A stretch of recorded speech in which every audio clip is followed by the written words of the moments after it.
नमस्कार, पहाड़ समाचार देख रहे हैं आप और मैं हूं आपके साथ रंजना रावत। बुलेटिन की शुरुआत बड़ी खबर के साथ करेंगे और पिथौरागढ़ से इस वक्त की बड़ी खबर आपको बताते चले। नेपाल की तरफ पत्थरबाजी हुई है। धारचूला में नेपाली नागरिकों ने पत्थरबाजी की है। तो इस वक्त की बड़ी खबर पिथौरागढ़ से, जहां नेपाल की तरफ से पत्थरबाजी की गई है। धारचूला में नेपाली नागरिकों ने पत्थरबाजी की है। धारचूला में तटबंध बनाए जाने से नेपाली नाराज और इसी वजह से पत्थरबाजी की खबर मिल रही है। प्रदर्शनकारियों पर पुलिस का लाठीचार्ज भी हुआ है। तो ये बड़ी खबर इस वक्त की। नेपाल की तरफ से पत्थरबाजी हुई है। धारचूला में तटबंध बनाए जाने को लेकर नाराजगी और इसी वजह से पत्थरबाजी की खबर सामने आ रही है। तो बड़ी खबर इस वक्त की पिथौरागढ़ से, जहां नेपाल की तरफ से पत्थरबाजी की खबर है। धारचूला में नेपाली नागरिकों ने पत्थरबाजी की है। और अधिक अपडेट के साथ संवाददाता सुरेंद्र डसीला हमारे साथ जुड़ गए। सुरेंद्र, क्या कुछ इस पूरे मामले को जानकारी है? देखिए, उत्तराखंड के धारचूला में जो पिथौरागढ़ जनपद का सीमांत क्षेत्र है, धारचूला में जो भारत का हिस्सा है उसमें तटबंध बनाया जा रहा था, मजबूत तटबंध बनाया जा रहा था, क्योंकि बार बार महाकाली नदी से बड़ा कटान हो रहा है। लेकिन नेपाल के क्षेत्र का जो धारचूला है, वहां के लोगों ने ऐतराज जताया था। लोगों ने ये कहा था कि अगर भारत में मजबूत तटबंध बनेगा तो जो नदी का कटान होगा वो नेपाल की ओर होगा, यानी धारचूला से शिफ्ट होकर धारचूला की ओर आएगा। और इसी को लेकर इन्होंने 2-3 बार पथराव किया, जिसके बाद उत्तराखंड के प्रशासनिक अधिकारियों ने इसका विरोध नेपाल के अधिकारियों से जताया।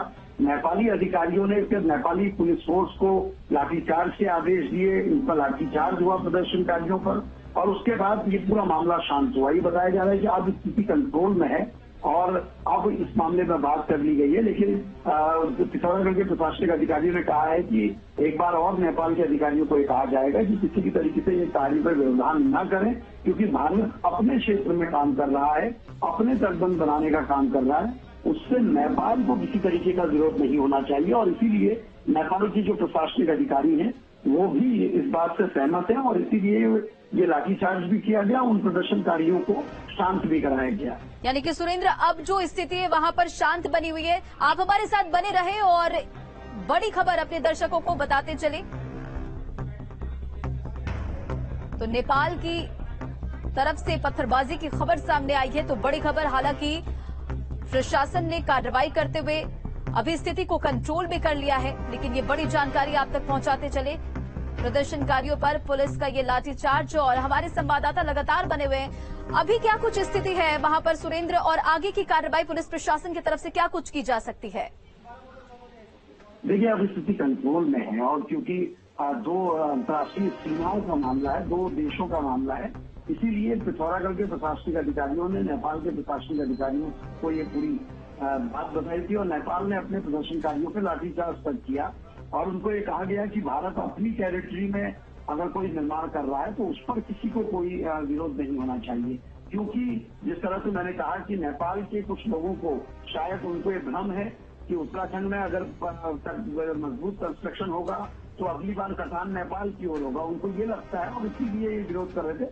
लेकिन आप बताया जा रहा है कि नेपाल के प्रशासनिक अधिकारियों ने प्रदर्शनकारियों पर सख्ती से कार्रवाई की है और उनको समझा भी दिया है कि अंतर्राष्ट्रीय सीमाओं का मामला है, इस पर किसी तरीके का प्रदर्शन भी कहीं ना कहीं उनके लिए घातक हो सकता है। और अब ये मामला फिलहाल बताया जा रहा है कि शांत हो गया है। और इस प्रदर्शन के दौरान, पत्थरबाजी के दौरान, क्या किसी के घायल होने की कोई खबर? देखिए, किसी तरीके का कोई घायल नहीं हुआ है, बस ये है कि एक विरोध प्रदर्शन था और जो अनुचित था, क्योंकि भारत अपनी सीमा पे सब कुछ कर रहा है। हमारे उत्तराखंड के धारचूला में ये निर्माण हो रहा था, इसलिए नेपाल के धारचूला की ओर से इस तरीके का प्रदर्शन जो है वो समझ से परे है। लेकिन अब ये बताया जा रहा है कि जो पूरा विरोध प्रदर्शन था वो खत्म हो चुका है। सुरेंद्र, ये भी बताइए, धारचूला में जो तटबंध बनाए जा रहे हैं, बताया जा रहा है कि इसकी वजह से नेपाली जो है वो नाराज हैं, तो क्या आखिर वजह थी? देखिए, बिल्कुल जैसे मैंने पहले भी बताया कि उत्तराखंड का जो धारचूला क्षेत्र है, इसमें महाकाली के इस ओर जो हमारा क्षेत्र है वो धारचूला है और नेपाल का जो क्षेत्र आता है वो धारचूला है। तो धारचूला में जो निर्माण हो रहा था उसको लेकर नेपाल के लोगों का ये कहना है कि वो मजबूत तटबंध बनने से अगली बार जब महाकाली नदी आएगी, क्योंकि दो देशों के बीच में महाकाली रहती है, तो महाकाली नेपाल की ओर ज्यादा कटान करेगी, क्योंकि भारत की ओर मजबूत तटबंध होंगे।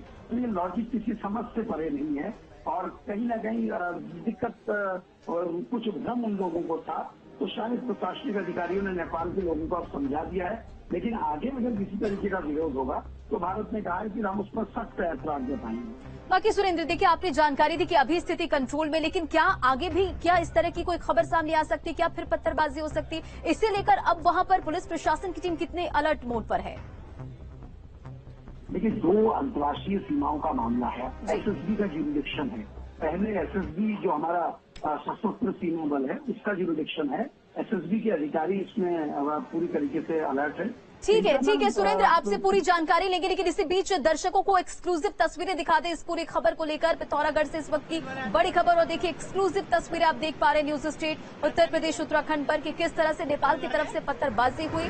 धारचूला में नेपाली नागरिकों ने पत्थरबाजी की है। बताया जा रहा है कि धारचूला में तटबंध बनाए जाने से नेपाली नाराज थे और इसी वजह से ये पत्थरबाजी हुई है। तो देखिए किस तरह से लोगों की भीड़ नजर आ रही है। प्रदर्शनकारियों पर पुलिस का लाठीचार्ज हुआ। हालांकि अभी जो जानकारी निकलकर सामने आ रही है उसके मुताबिक ये कि अब स्थिति कंट्रोल में है, लेकिन ये तस्वीरें भी आप देखते चलिए किस तरह से नेपाली नागरिकों ने पत्थरबाजी की। धारचूला में तटबंध बनाए जाने को लेकर बताया जा रहा है कि नेपाली नाराज थे और इसी वजह से पत्थरबाजी की गई और प्रदर्शनकारियों पर पुलिस का लाठीचार्ज हुआ, जिसके बाद अब जो है स्थिति कंट्रोल में है। तो भारत में मजबूत तटबंध बनने से नेपाली देखिए किस तरह से नाराज और इसी वजह से पत्थरबाजी की खबर सामने आई। पिथौरागढ़ से इस वक्त ये बड़ी जानकारी आप तक बताते चले। नेपाल की तरफ से पत्थरबाजी हुई और इसकी एक्सक्लूसिव तस्वीरें आप न्यूज स्टेट उत्तर प्रदेश उत्तराखंड पर देख पा रहे हैं।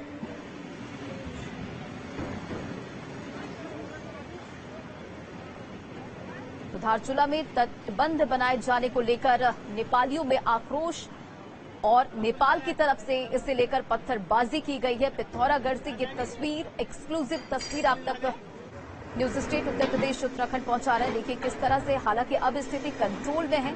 बताया जा रहा है कि धारचूला में तटबंध बनाए जाने को लेकर नेपाली जो है वो नाराज थे और इसी वजह से पत्थरबाजी की गई। प्रदर्शनकारियों पर भी पुलिस ने सख्ती दिखाई, लाठीचार्ज किया, जिसके बाद अब स्थिति कंट्रोल में है। और ये एक्सक्लूसिव तस्वीरें आप लगातार देख रहे हैं न्यूज स्टेट पर। पिथौरागढ़ से इस वक्त की बड़ी खबर, जहां नेपाल की तरफ से पत्थरबाजी की खबर सामने आई है और धारचूला में नेपाली नागरिकों की नाराजगी देखने को मिली, पत्थरबाजी की गई। बताते चले आपको कि धारचूला में तटबंध बनाए जा रहे हैं और इसी वजह से नेपाली नाराज दिखे और पत्थरबाजी की गई। हालांकि प्रदर्शनकारियों पर पुलिस का लाठीचार्ज भी देखने को मिला। बढ़ेंगे खबरों में आगे और बात देहरादून की, जहां पत्रकार योगेश भट्ट सूचना आयुक्त नियुक्त किए गए। धामी सरकार ने इसे लेकर आदेश जारी कर दिया है। आवेदनों के आधार पर किया गया है चयन। तो ये बड़ी जानकारी देहरादून से, जहां पत्रकार योगेश भट्ट सूचना आयुक्त नियुक्त किए गए हैं। धामी सरकार ने इसे लेकर आदेश भी जारी कर दिया है। और अधिक अपडेट के साथ संवाददाता सुरेंद्र डसीला हमारे साथ जुड़े हुए। सुरेंद्र, पत्रकार योगेश भट्ट अब सूचना आयुक्त नियुक्त किए गए और इसे लेकर धामी सरकार ने आदेश जारी कर दिया, क्या कुछ इस पर अपडेट है? देखिए, योगेश भट्ट उत्तराखंड के वरिष्ठ पत्रकारों में से एक हैं और कई बड़े समाचार पत्रों में रहे हैं। और सबसे बड़ी बात यह है कि योगेश भट्ट आंदोलनकारी भी रहे हैं, समसामयिक विषयों पर बेबाक तरीके से लिखते हैं और उनकी नियुक्ति को पूरे प्रदेश में सराहा जा रहा है। मुख्यमंत्री पुष्कर सिंह धामी इस कमेटी में थे, इसमें नेता प्रतिपक्ष यशपाल आदि थे, इसमें कैबिनेट मंत्री चंदन रामदास थे और इन तीनों की सहमति से यह तय हुआ कि योगेश भट्ट जो राज्य आंदोलनकारी भी हैं, एक बेहतर पत्रकार हैं, उनको सूचना आयुक्त बनाया जाए और उनको सूचना आयुक्त बनाया गया है। और ये बताया जा रहा है कि 9 तारीख के बाद हो सकता है कि वो अपना चार्ज लेंगे, अपनी ओट लेंगे। चलिए सुरेंद्र, इन तमाम जानकारियों के लिए बहुत बहुत शुक्रिया। खबरों में बढ़ेंगे आगे और बात अगली बड़ी खबर की, हत्याकांड को लेकर बड़ी खबर ये, अंकिता हत्याकांड को लेकर ये बड़ी जानकारी। तीनों आरोपियों का नार्को टेस्ट होगा। एडीजी ने नार्को टेस्ट के लिए आवेदन की बात कही है। तो बड़ी खबर, अंकिता हत्याकांड को लेकर बड़ी जानकारी सामने आ रही है। तीनों आरोपियों का नार्को टेस्ट किया जाएगा। एडीजी ने नार्को टेस्ट के लिए आवेदन की बात कही है और टेस्ट के लिए कोर्ट में आवेदन करेंगे। ये एडीजी का बयान सामने आया है। आदेश मिलते ही शुरू होगी टेस्ट की प्रक्रिया।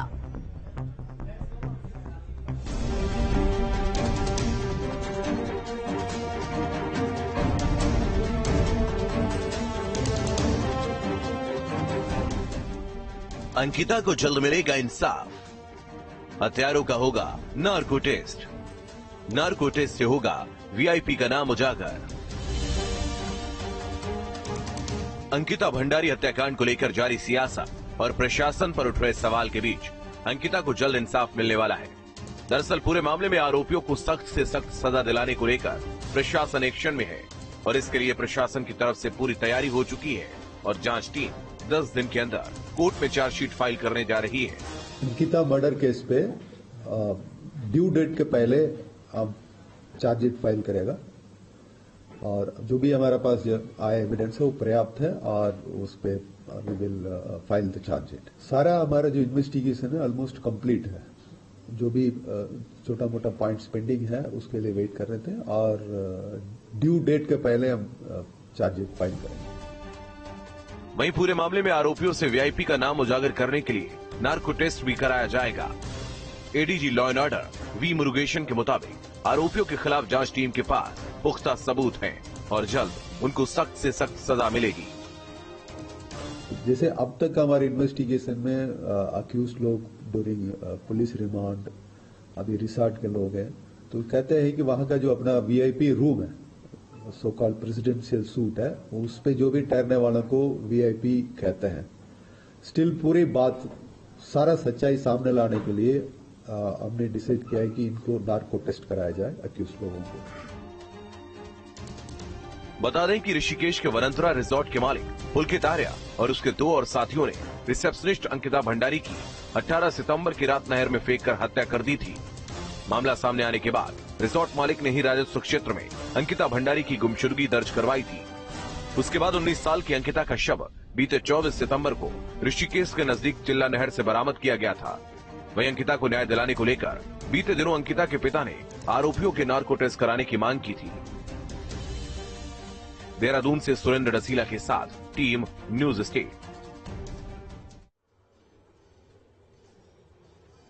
खबरों में बढ़ेंगे आगे और बात देहरादून की, जहां 3 पुलिसकर्मियों पर एसएसपी की सख्त कार्रवाई देखने को मिली। राजभवन के बाहर धरना प्रदर्शन पर एक्शन लिया गया है और 3 पुलिसकर्मियों पर गाज गिरी है। ऋषिकेश इंस्पेक्टर रवि कुमार सैनी लाइन हाजिर किए गए हैं तो देहरादून कैंट थाना इंस्पेक्टर राजेंद्र रावत लाइन हाजिर किए गए। तो बड़ी खबर, जहां पुलिसकर्मियों पर एसएसपी की ये सख्त कार्रवाई देखने को मिली है। सब इंस्पेक्टर जगत सिंह को भी लाइन हाजिर किया गया। सुरक्षा संबंधित प्रभावी कार्रवाई नहीं करने का इन तीनों पर आरोप लगा है और धरना स्थल की निगरानी नहीं करने का भी आरोप लगा है, जिसे लेकर ये कार्रवाई की गई है।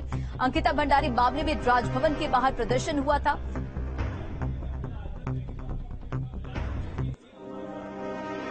और खबर हरिद्वार से, जहां अंकिता हत्याकांड को लेकर कांग्रेस का हल्ला बोल जारी है। कांग्रेस नेताओं की गिरफ्तारी के विरोध में प्रदर्शन हो रहा है। अंकिता के परिजनों को जल्द न्याय दिलाने की मांग की गई है और हत्याकांड में वीआईपी का नाम उजागर करने की भी मांग की गई है। तो देखिए किस तरह से लेकर राजनीति गरमाई हुई है। तो कांग्रेस नेताओं की गिरफ्तारी में ये विरोध प्रदर्शन भी और साथ ही अंकिता को जल्द न्याय दिलाने की मांग भी की गई है। और तस्वीरें देखिए किस तरह से आगजनी कर प्रदर्शन जताते हुए कांग्रेस के नेता, पुतला दहन करते हुए कांग्रेस के नेता और हत्याकांड में वीआईपी के नाम उजागर होने की आशंका है। तो अंकिता हत्याकांड को लेकर कांग्रेस का ये हल्ला बोल बीच सड़क पर किस तरह से प्रदर्शन किया है वो तस्वीरें देखिए निकलकर सामने आई है और कांग्रेस नेताओं की गिरफ्तारी का विरोध प्रदर्शन भी किया गया।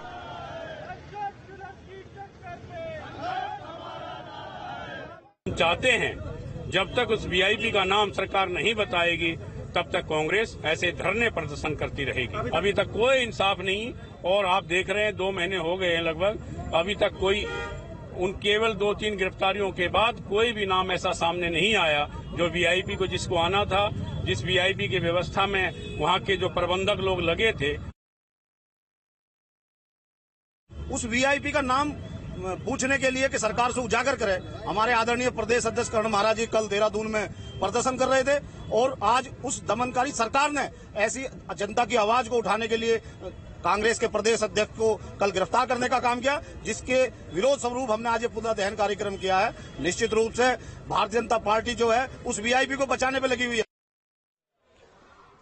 और खबर देहरादून से, जहां सीएम धामी ने इलेक्ट्रिक बसों को हरी झंडी दिखाई है। दून कनेक्ट इलेक्ट्रिक बसों को दिखाई गई है हरी झंडी और स्मार्ट सिटी मिशन के तहत अब बसों का संचालन होगा। देहरादून स्मार्ट सिटी रेंज में इलेक्ट्रिक बसें चलेंगी और हरी झंडी से लेकर दिखा दी गई उसकी तस्वीरें देखिए। सीएम धामी ने बस की सवारी भी की और मुख्यमंत्री कैंप कार्यालय से देहरादून स्मार्ट सिटी के तहत 10 इलेक्ट्रिक बसों का विस्तारित मार्ग आईएसबीटी से माल देवता और आईएसबीटी से सहसपुर रोड के संचालन का शुभारंभ किया गया। मुख्यमंत्री ने टिकट लेकर घंटा घर तक बस से यात्रा की। 2 तस्वीरें देखिए सामने आएंगी निकलकर। और स्मार्ट सिटी के अंतर्गत 20 इलेक्ट्रिक बसों का संचालन होगा। देहरादून में पहले से ही किया जा रहा है और सीएम ने सीईओ स्मार्ट सिटी को निर्देश दिया है कि ये सुनिश्चित किया जाए कि इन बसों के आने जाने की समय अवधि की आम जन को जानकारी हो।